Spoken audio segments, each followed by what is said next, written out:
Namaste, everybody. My name is Shekhar Patel, and I'm the president of International Center for Cultural Studies, USA. I welcome you all to this global keynote speech session of the 7th Triennial International Conference and Gathering of the Elders. We have been witnessing many speakers speak, and it feels like really we can reach out and touch the stars. We have been feeling connected to something bigger than ourselves during this last more than 24 hours. Before we jump into the two important speeches, I just want to give you a little bit of background on what went through to bring us to this stage. Basically, it is my report to all of you about the activities that were needed to get to this point. We had about 28 volunteers from across the globe helping us since last 3 months to pull in speakers and delegates. So we had 80 speakers during this conference. We had 550 delegates who have registered. Apart from these 550 delegates, there were about 1,000 people who have joined us through YouTube and Facebook. And to get to that point, we did a social campaign wherein we reached out to about 400,000 people, out of which about 5,000 people interacted with us. So this was a little bit on how we made this conference happen. I would also want to talk a little bit about ICCS, which is International Center for Cultural Studies. ICCS has been conducting these conferences since these 3-year triennial conferences since 2003. But before that, the vision of ICCS was to connect elders of ancient traditions so that they can interact among themselves and strengthen their own cultures, languages, traditions, religion, and feel connected to the entire globe. So ICCS goal is not to propagate itself as an organization, but to provide a platform to ancient cultures. And the vision is universal well-being. When I say universal, in 2015, we had a conference, and the theme of the conference was universal well-being. So that conference actually, went deep into what is universal well-being, and we mean by that all living and non-living things, and definitely Mother Earth is in the center of all of that. So all the traditions that respect Mother Earth, we bring them all together in these 3-year conferences. Apart from these 3-year conferences, we do work locally in different countries. We have registered organization in India, ICCS India. The president of that is Dr. Shashi Bala. We have registered ICCS in US, but we do have our volunteers on the ground in UK, in Europe, in Kenya, in Colombia, in Canada, and of course, United States, apart from India and Asia Pacific areas too. So our work goes through only volunteers, and that is what we have been doing for last 21 years plus. And again, this is the 7th conference, which means we have completed 18 years of doing this. There are many delegates who have been part of us for last 18 years. It has been a journey. And if you would, we have actually become an adult with this conference. So we have learned a lot in 18 years. And hopefully by next conference, we'll be 21 years old, all of us, in terms of our conferences, the life of conferences. And with this, we have really come to a point where we have been able to starting to make some impact in the communities whom we touch. So with this, I will now introduce our first speaker. She is Judy Ling Wong. She was born in Hong Kong and studied in Australia. She lives in Europe. She's a painter, a poet, and an environmentalist. Besides, she's the president of Black Environment Network, with an international reputation as the pioneer in the field of ethnic participation in the building of natural environment. She pioneered an integrative approach to environmental participation, bringing together social, cultural, environmental, and economic concerns. She is a major voice in the area of social inclusion policies. In 2000, Judy was honored with Officer of the Order of the British Empire Award for her pioneering work among ethnic minority communities for environmental participation. And in 2007, the honor of Commander of the Order of the British Empire followed for services to heritage. With this, I welcome Judy Ling Wong. Thank you very much. I give thanks for the great privilege of speaking to you all. So I shall begin. Sometimes there's value in looking back and remembering where we began and how we got to where we are now. A long time ago, there was a simple fact that humans knew at a very basic instinctive level that we were part of nature. We were closer to being animals, set apart only by our future potential to be fully human. There was a time when we just ran from everything that hurt us because we could not understand what was causing what was happening to us. Take the element of fire. Fire hurt us. Fire burnt us.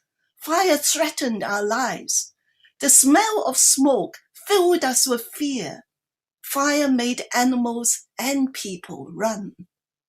Over time, through our capacity for consciousness, our abilities to think, to observe, and analyze situations, among many other abilities, we mastered fire. We could make it friendly. We could make it serve us.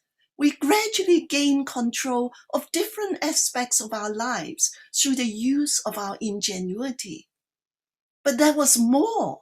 We responded to everything around us with our unique qualities of imagination and the appreciation of beauty. There came a time when we sat night after night, even when it was warm, around a fire, and allowed it to hold our attention, stimulate and mesmerize us.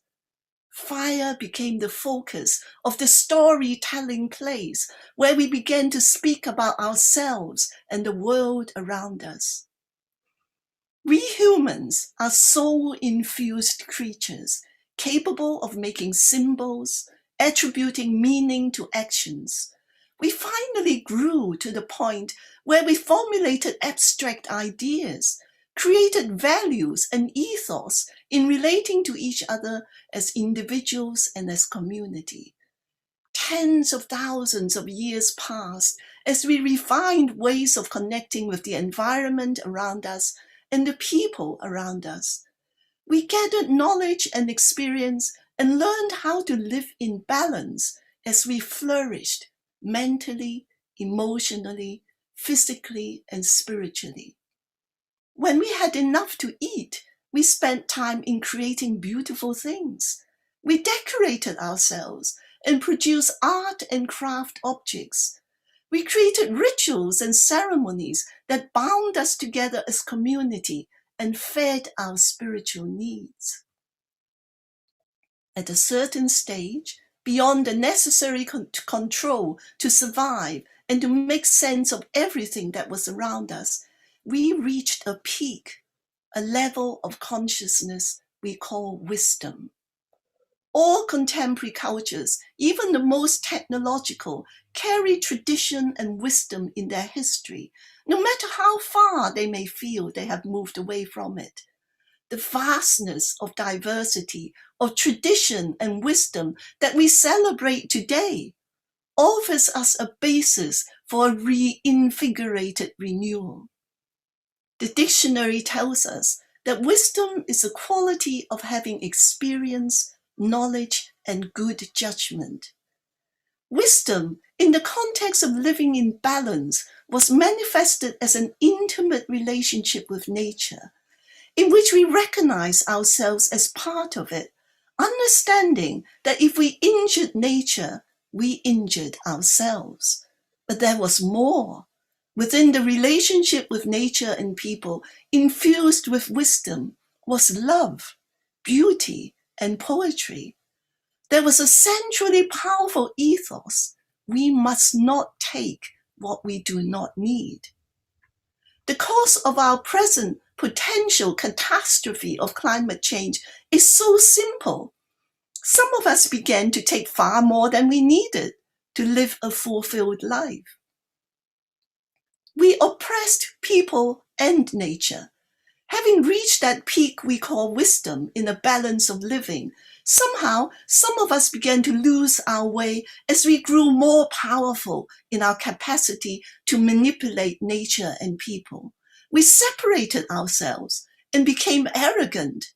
Many of us, too many of us, began to see ourselves as the sole masters and prime beneficiaries of the earth. The earth is a remarkable system, able to repair itself with life forms that can adapt to changing conditions. But our planet now cannot keep pace with the scale of damage that modern humans are capable of. Through our high level of knowledge, we now predict that the conditions we are creating will threaten human life. But the fact is that if humans disappear from the earth, our planet can and will carry on, and over time at its own pace, it will repair itself, evolve, and continue without us. We humans, ironically, are the most fragile of living creatures.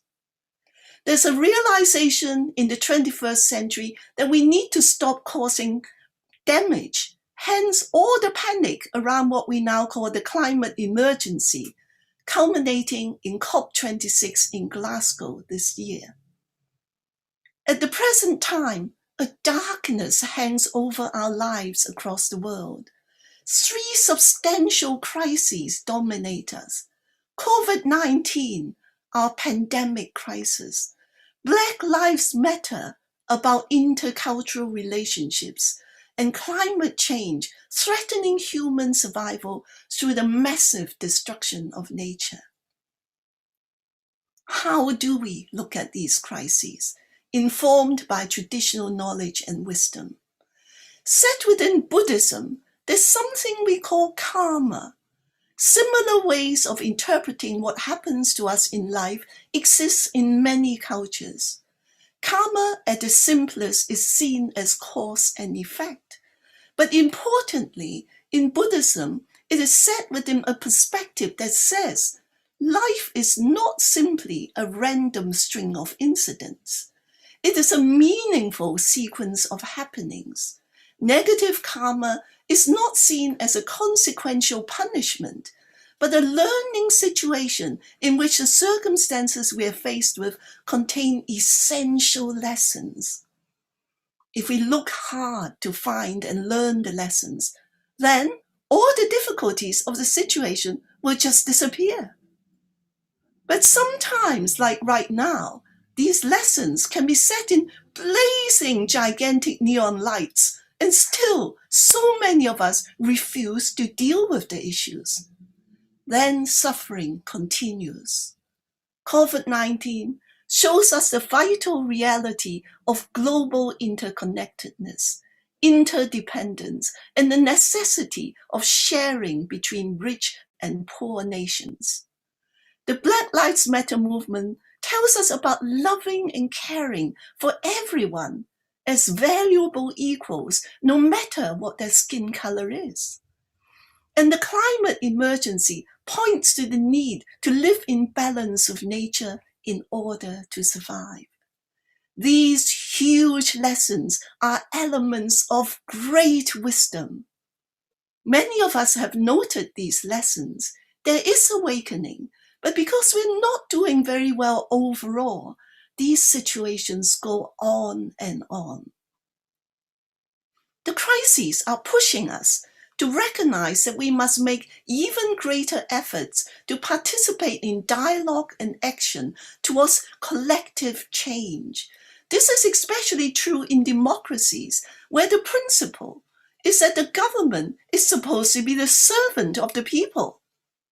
Then there is talk of broken democracies, and who is supposed to fix them but us? Within the darkness, there is always light. Life is a meandering river of change. New opportunities reflect where humanity is now. This is the 21st century, and the next most challenging opportunity is going to be given to us by science. There's nothing wrong with science in itself. Pure knowledge is one of the glories of being human. But we seem to often lose our way in how we use our human talents to live in balance. The isolation of pure knowledge from wholeness and wisdom does not bode well. Science right now is unfolding in the direction of offering us the possibility of another kind of world. Some of us are frightened of its implications. It indeed has to be a brave new world, because it will be one in which so many of us will potentially have no jobs.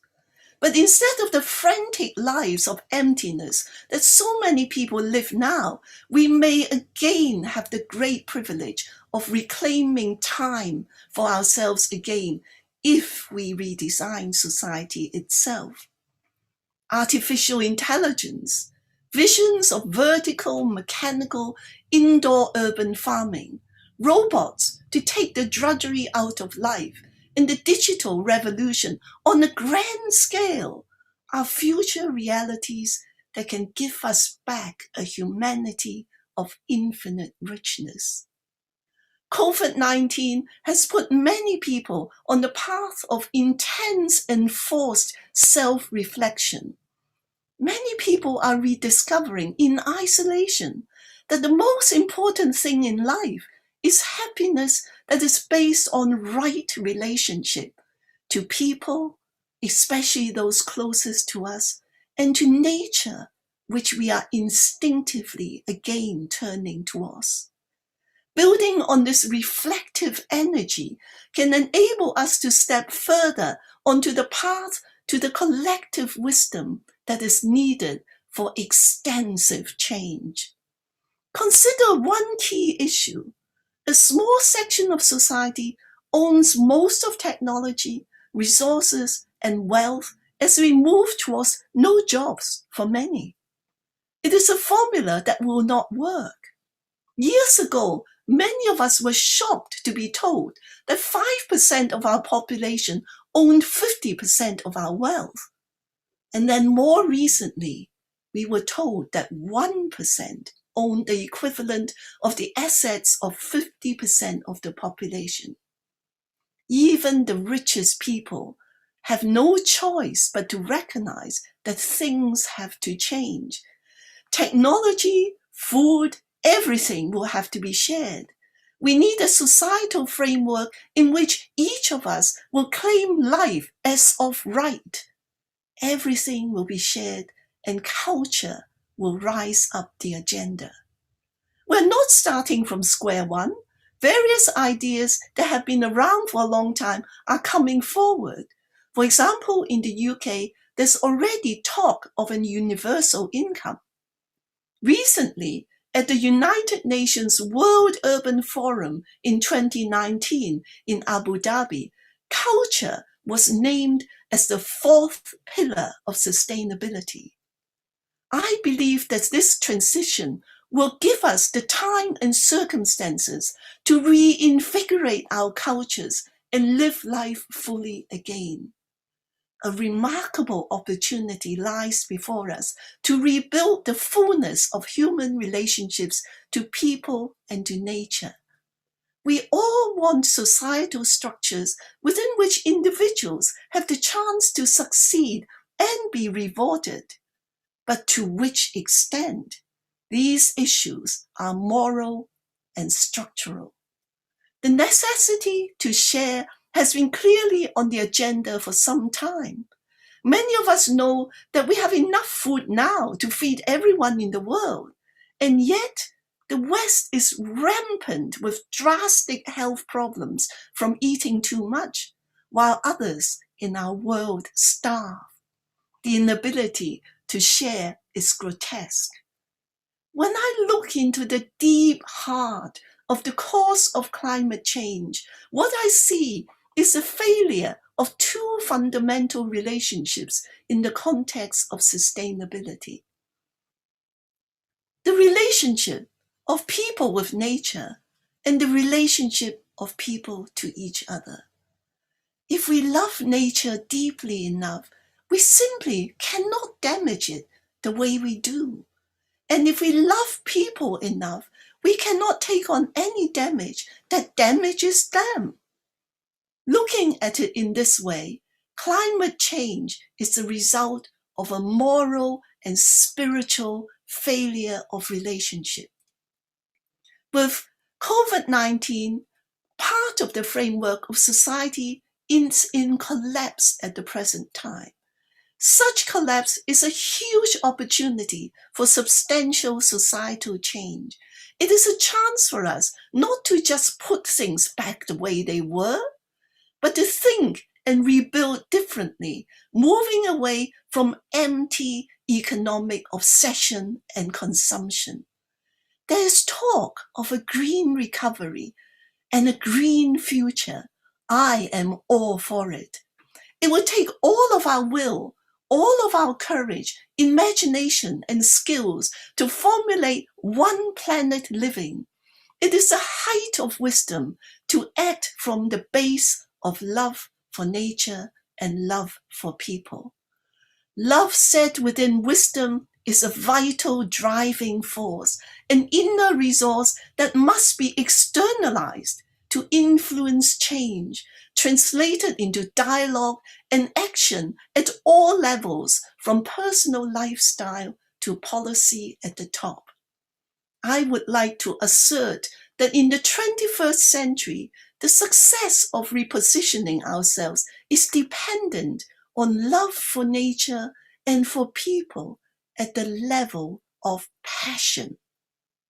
Because there's so many apparently urgent life concerns around us now in our modern world, that without passion, that loving enactment in the name of people and in the name of nature will not rise to the top of the agenda. There is no lack of passion in this gathering. I give thanks that it is so. It is obvious to all of us here that a vital contribution to change comes from the sophisticated richness and inspiration of traditional wisdom. We are optimistic movers and shakers. Let us look forward to a massive effort for innovative change, particularly from our wonderful young generation, anchored in a place of passion and of strength. Let us here today, and for all the days to come, set alight again and again the fire within our hearts, so that within all our actions, moving as one towards our desired future, we burn with the power of love and of wisdom. Let us look forward together to transforming our world for the better, for the next 7 generations. Thank you for listening.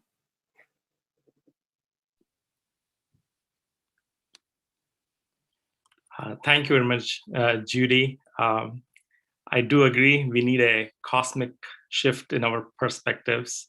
Actually, the whole world needs a shift in their perspectives, how we look at life. Thank you very much. Our next speaker is Mananiya Ranga Hariji. He's originally from Kochi, India.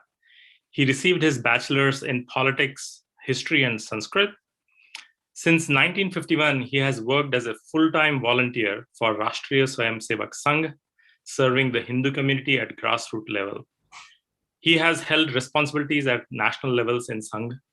He has traveled to 22 countries. He's a prolific writer, has written about 28 books. He's fluent in 7 languages. One relevant fact is that he has connected to our cause of ancient cultures by participating in the World Conference of Pre-Christian Religions in Lithuania in 2001, and participated in similar conferences twice in India later on. I now welcome our 90-year-old elder, Manya Ranga Hariji.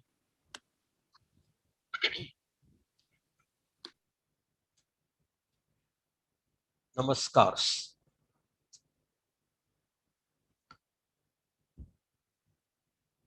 Audible?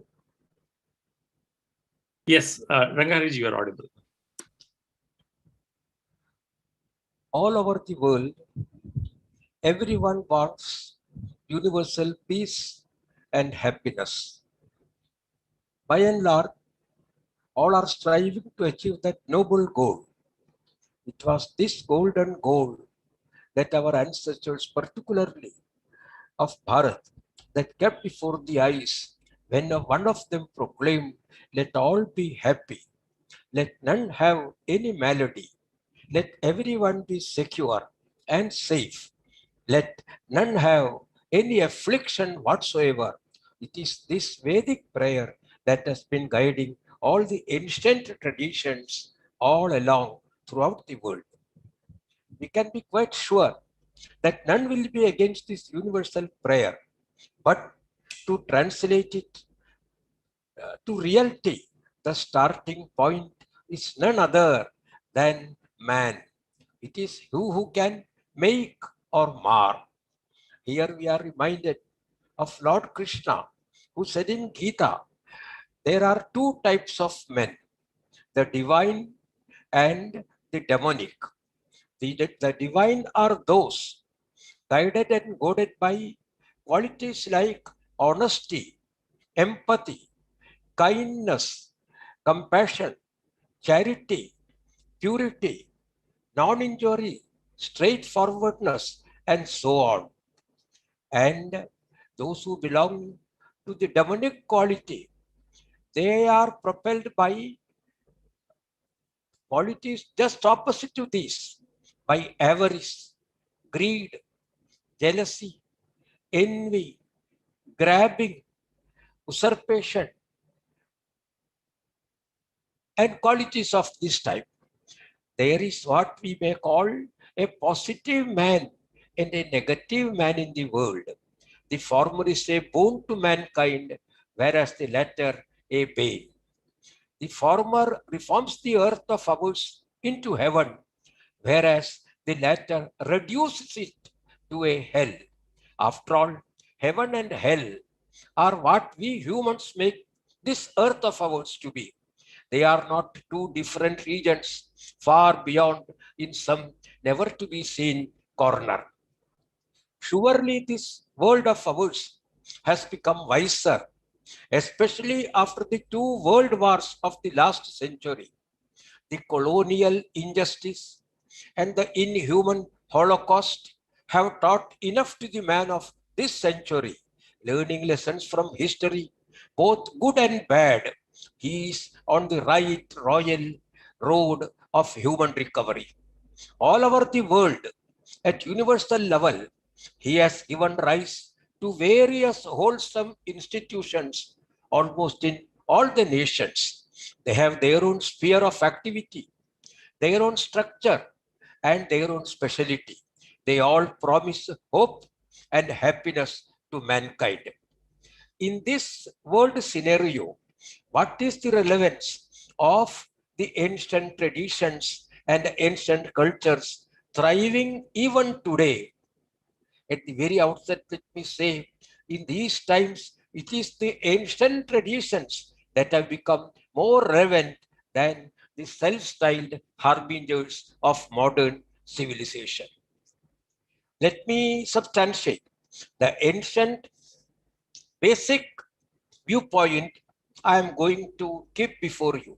The ancient traditions upholds that the creative spirit pervades the entire creation. It is the very first axiom of Ishavasya Upanishad of Bharat. Further, it holds that every living being harbors a soul within. It does not say that only man created on the sixth day has the soul. Again, this tradition asserts that earth is one single whole that gives refuge and protection to entire creation. Every being has equal right to live and develop on this globe. Veda says Vishwam Ekam Needam, meaning universe is a nest. What a fine simile, bird's nest. Nest always guarantees safety, guarantees protection, guarantees development, caressing, self-reliance, and finally freedom. This is precisely the idea of modernity when they speak of global family. Then there is the corollary. Here upon this earth, even an insignificant worm has got as much right as the most evolved man has to live and thrive. This world was not created by God for man to enjoy. The non-human creation was not created for man to exploit. The tradition says, old traditions say, throughout the world, even an ant has the inalienable right to possess this earth. Earth is the mother of all, not only mankind. So she is called in Sanskrit Vasundhara. This Vasundhara meaning the sustainer of all elements. It is this attitude that molds the mind of the ancient traditionalists, the present day Hindu, as well as the long derided so-called pagan, to be eco-brotherly. I would be happy to take you to poet Bhartrihari, who finally attained rishihood, praying to the 5 elements, basic elements that go to make the world and creation. He says, "O Mother Earth," I'm quoting, "O Mother Earth, Father Air, Brother Space, Cousin Water, Friend Fire, bless me on the pain, on the path of my renunciation. I prostrate before you all." All the 5 elements were his kith and kin. This means the ancient traditions speak of eco-brotherliness and not merely eco-friendliness. Now comes the point of universally proclaimed gender equality. No doubt for the West, it is a revolutionary march, but for the pre-Christian tradition, it is carrying coal to Newcastle. All those modern upholders of gender equality are the ones we should not forget who held on to their scriptural truth that woman was the first sinner. Then onwards, for the untold heart-rending woes and sufferings of the women, history is ample testimony. But here too, ancient tradition is quite different. It does not consider that woman was created for man, from man, and after man. Hers was a simultaneous appearance along with man. Brihadaranyaka Upanishad says man and woman were born simultaneously, just as the 2 halves of one single grain. There is no doubt that it is a brilliant idea that developed in later years to end up in the sublime conception of Ardhanarishwara, meaning left half of Parvati and right half of Shiva to conjoin to form one single Parameshwara. For the ancient tradition, to conceive of the creator in feminine form also is as natural as the sunrise in the east. So those belonging to the ancient traditions are perfectly at home with gender equality and they are not at all required to adjust their mind to an unfamiliar idea of so-called modern days. For them, there is no question of shifting the ground. One more point, and I will have done. Today's civilized citizen rightly speaks of universal tolerance, a noble and elevating idea worthy of emulation. But let me be a little cautious and critically analyze it. Learning from the world history, any seeker would feel this word tolerance smacks of condescension. One who tolerates seems to be on a higher pedestal, and one tolerated on a lower one. Tolerance does not appear to be an agreement or appreciation. Today, it is more a putting up with the other. For example, the Indian eats with fingers of right hand and his European counterpart with forks and spoon. Many times in modern life, they have to share the table. And at heart of hearts, the fork man abhors the finger man. But as a matter of courtesy, he tolerates. So, tolerance is a sort of patronizing accommodation, not a sublime feeling of the heart. Regarding the tolerance, when religion is the subject matter, it is more patent.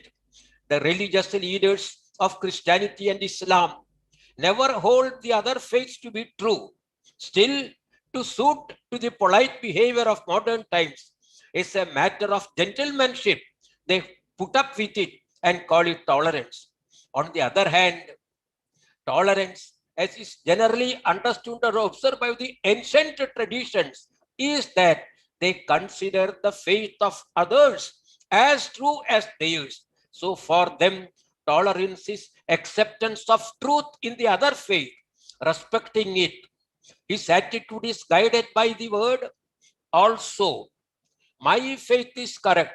Yours also is correct. My faith would take me to God. Yours also would take you to Him. My God is all merciful. Yours also is. This inclusive behavior of alsoism is what tolerance connotes for him. But the beliefs of Semitic religion are on different plane. They are still obstinate that only their religion is true and it alone leads to salvation. They still feel their exclusivist attitude is right and just. So tolerance for them is not mutual respect based on truth. Except the beliefs of their faith, all others are either heathens or kafirs, sure victims of eternal damnation.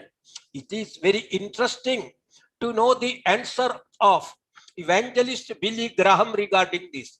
When he was asked, would Mahatma Gandhi attain heaven after his death?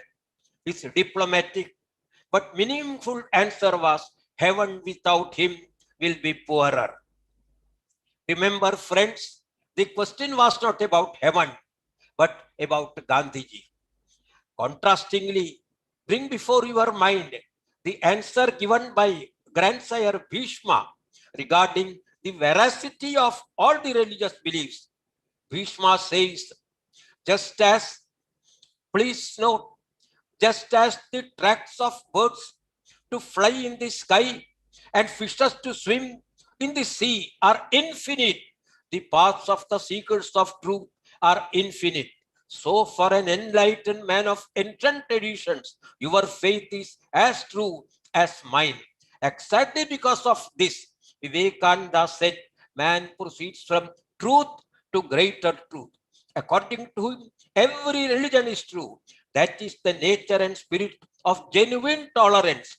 What global tolerance should be is the one of ancient traditions, an attitude of enlightened mind, and not an extended courtesy. Thus, it is clear that in today's world that rightly dreams of global peace, global tolerance, global family, universal brotherhood, ecological sustenance, and so on, the ancient traditions are still thriving in spite of continuous attempts to wipe them off from the face of earth. will be found more befitting, edifying, and effective. Ancient traditions are the most worthy legacies to proclaim once again the Vedic mantra, Krinvanto Vishwamaryam, let us make the world sublime. Thank you.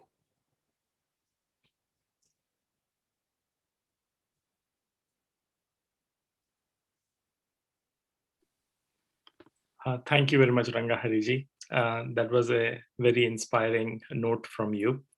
With this, we have come to the conclusion of this session. We will not be taking any questions for this session.